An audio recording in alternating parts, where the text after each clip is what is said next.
परिचय। आपके जन्मदिन पर आपके एक दोस्त ने चॉकलेट दी है। एक अन्य दोस्त चॉकलेट का एक और डिब्बा देता है। तब आपके पास कितने चॉकलेट्स हैं? डिब्बा खोले बगैर हम कुल चॉकलेटों की संख्या नहीं जान सकते हैं। ऐसी स्थिति में हम चॉकलेट की अज्ञात संख्या के लिए चर का प्रयोग करते हैं। इस समीकरण को हल करके चॉकलेट की अज्ञात संख्या ज्ञात कर सकते हैं। उद्देश्य।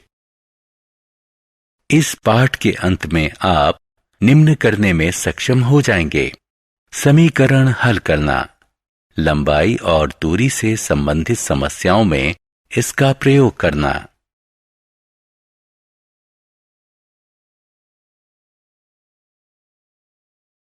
समीकरण। एक गणितीय कथन जिसमें दो व्यंजक हों और जिसे समता के चिन्ह से अलग किया हो, उसे समीकरण कहते हैं। समता के चिन्ह के बाएं तरफ के व्यंजक का मान चिन्ह के दाएं तरफ के व्यंजक के मान के बराबर होता है। समीकरण के कुछ उदाहरण हैं: एक या दोनों व्यंजकों में चर हो सकते हैं। जब किसी समीकरण में केवल एक चर हो तो उसे एक चर वाला समीकरण कहते हैं। जैसे यदि किसी समीकरण में दो चर हों तो उसे दो चर वाला समीकरण कहते हैं। जैसे रैखिक समीकरण। यदि किसी समीकरण में चर x की अधिकतम घात 1 हो तो इसे रैखिक समीकरण कहते हैं। जैसे दूसरे शब्दों में रैखिक समीकरण में सिर्फ रैखिक बहुपद होते हैं। समीकरण के पक्ष। समता चिन्ह के बाएं तरफ के व्यंजक को LHS और दाएं तरफ के व्यंजक को समीकरण का RHS कहते हैं। LHS और RHS समीकरण के पक्ष होते हैं।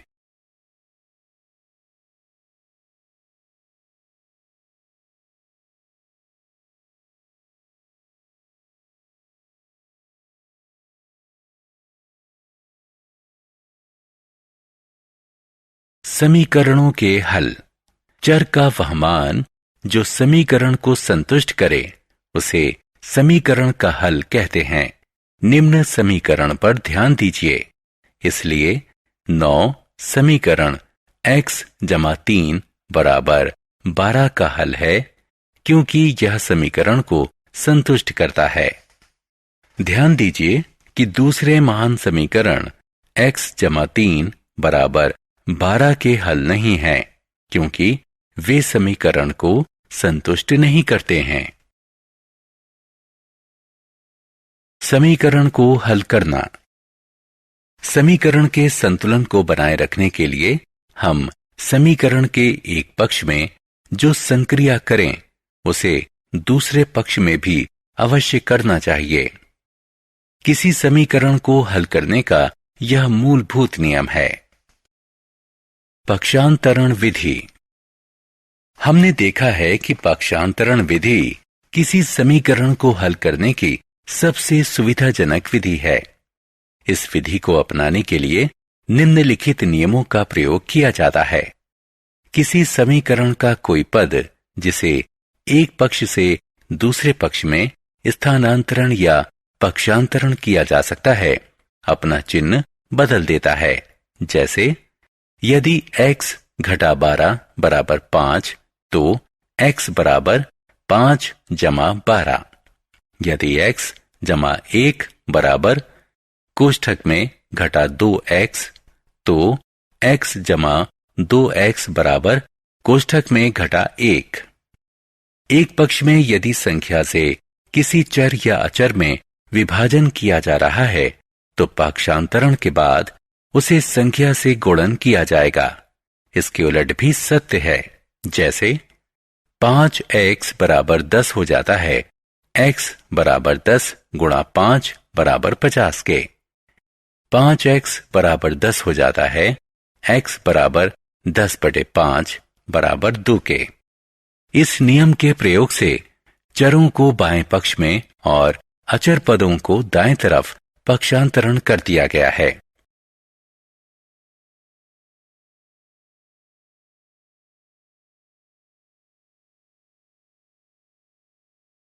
साधारण समीकरण।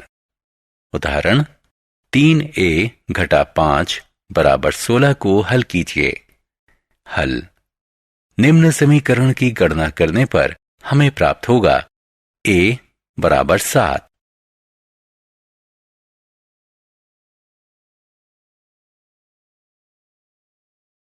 दोनों पक्ष में चर वाले समीकरण।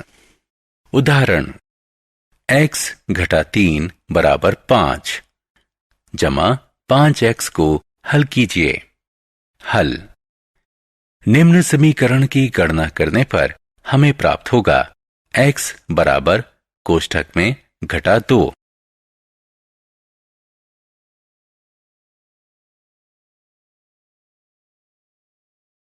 जटिल समीकरण।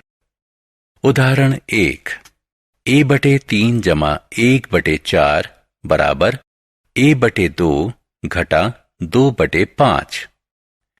हल। निम्न समीकरण की गणना करने पर हमें प्राप्त होगा कोष्ठक में घटा 20 a बराबर कोष्ठक में घटा 78। शब्द समस्याएं। उदाहरण 1 एक संख्या दूसरी की आधी है। दोनों संख्याओं का योग 6 है, तो संख्याएं ज्ञात कीजिए। हल।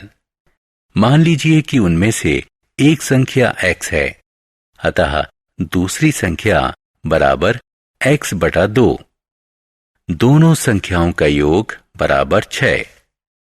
इस प्रकार x जमा x बटा 2 बराबर 6, यानी 3x बटे 2 बराबर 6 या x बराबर 12 बटे 3 बराबर 4।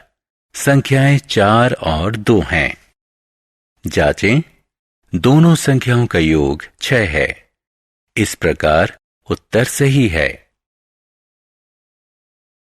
शब्द समस्या।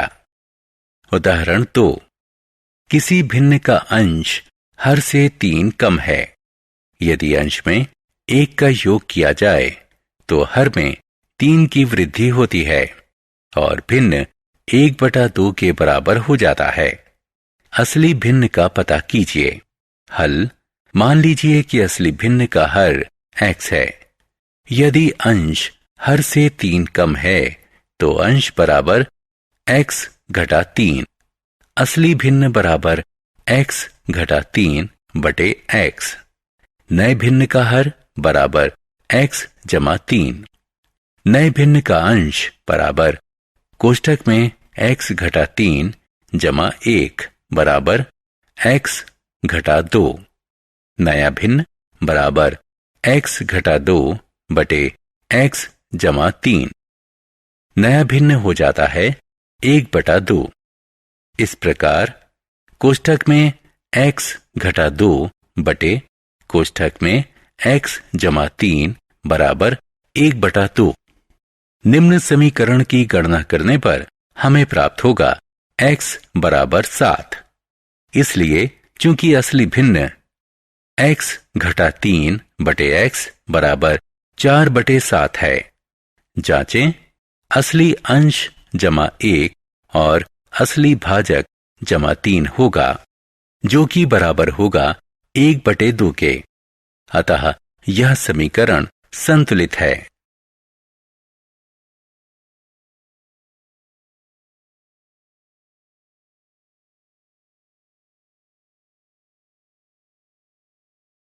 शब्द समस्या।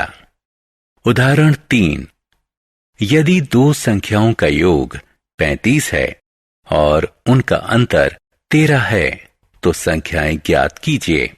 हल। मान लीजिए कि एक संख्या x है, अतः दूसरी संख्या कोष्ठक में 35 घटा x होगी। दोनों संख्याओं का अंतर 13 है, तो समीकरण होगा कोष्ठक में 35 घटा x बराबर 13। इसे हल करने पर हमें x बराबर 11 प्राप्त होगा। दो संख्याएं 11 और 24 हैं। जांचें, दोनों संख्याओं का योग बराबर 11 जमा 24 बराबर 35। दोनों संख्याओं का अंतर बराबर 24 घटा 11 बराबर 13। अतः उत्तर सही है। उदाहरण, दो संख्याओं का अनुपात 3:4 है। दोनों संख्याओं का योग 56 है। तो संख्याएं ज्ञात कीजिए। हल, मान लीजिए कि संख्याएं 3x और 4x हैं। इनका योग 56 है। 7x बराबर 56, x बराबर 8, इसलिए संख्याएं 3 गुणा 8 बराबर 24 और 4 गुणा 8 बराबर 32 हैं।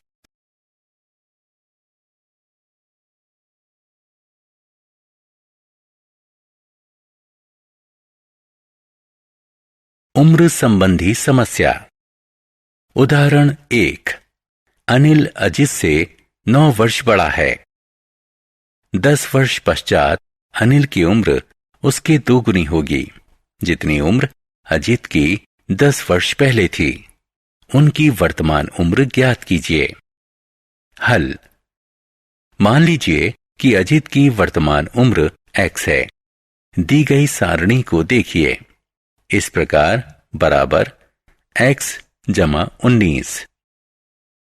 समस्या में कहा गया है कि अब से 10 वर्ष पश्चात अनिल की उम्र उसके दोगुनी होगी, जितनी उम्र अजित की 10 वर्ष पहले थी। आज से 10 वर्ष बाद अनिल की उम्र बराबर x जमा 19। समीकरण 1, आज से 10 वर्ष पहले अजित की उम्र बराबर x घटा 10। समीकरण 2, अतः इसे हल करने पर हमें प्राप्त होगा x बराबर 39। उनकी वर्तमान उम्र है अनिल बराबर 48 वर्ष, अजित बराबर 39 वर्ष। जांचें, आज से 10 साल बाद अनिल 58 वर्ष का होगा। अजित की 10 साल पहले उम्र थी 29 वर्ष। जांच, 58 बराबर 2 गुणा 29, यहां LHS बराबर RHS, लंबाई और दूरी की समस्या।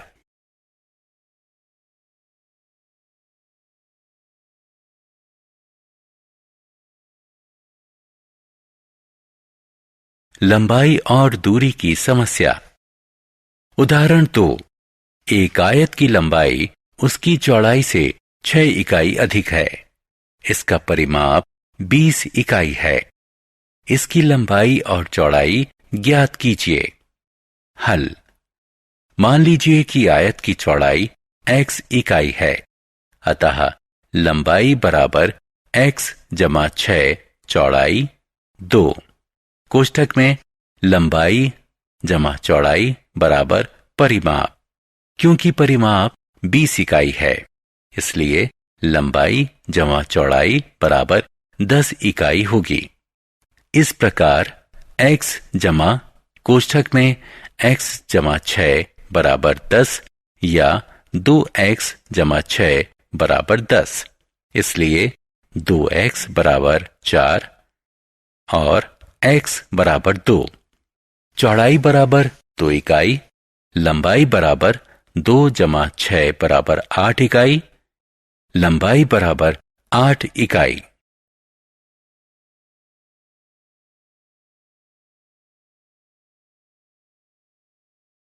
आयु संबंधी समस्या। उदाहरण, दो स्थानों A और B के बीच 240 किलोमीटर की दूरी है। एक मोटरसाइकिल एक बिंदु A से और एक पदयात्री एक बिंदु B से एक ही समय से प्रारंभ होते हैं। मोटरसाइकिल की चाल पदयात्री की चाल से 15 गुना अधिक है। प्रारंभ करने के 3 घंटे बाद एक बिंदु M पर दोनों मिले। बिंदु A बिंदु B से कितना दूर है? हल, कुल दूरी 240 किलोमीटर है। मान लीजिए कि पदयात्री x प्रति घंटा की चाल से चलता है। कुल दूरी बराबर 240 किलोमीटर। पदयात्री द्वारा तय की गई दूरी जमा मोटरसाइकिल द्वारा तय की गई दूरी बराबर 240 किलोमीटर। इसे हल करने पर हमें मिलेगा x बराबर 5। वे एक बिंदु M पर मिलेंगे जो B से 15 किलोमीटर और A से 225 किलोमीटर दूर है। सारांश। आइए हमने जो कुछ सीखा है उसे संक्षेप में दोहराएं। एक या एक से अधिक चरों वाले दो बीजीय व्यंजकों के बीच समता कथन को समीकरण कहते हैं। यदि किसी समीकरण में किसी चर यानी s की अधिकतम घात 1 है तो इसे रैखिक समीकरण कहते हैं। समीकरण को सत्य बनाए रखने के लिए समीकरण के एक पक्ष में की जाने वाली संक्रिया दूसरे पक्ष में भी करनी चाहिए। पक्षांतरण विधि। 1. कोई पद समीकरण के एक पक्ष से दूसरे पक्ष में पक्षांतरित किया जा सकता है लेकिन उसका चिन्ह परिवर्तित हो जाएगा। 2. यदि किसी एक पक्ष के चर या चर में किसी संख्या से विभाजन किया जा रहा है तो पक्षांतरण के पश्चात दूसरे पक्ष में उस संख्या से गुणन होता है।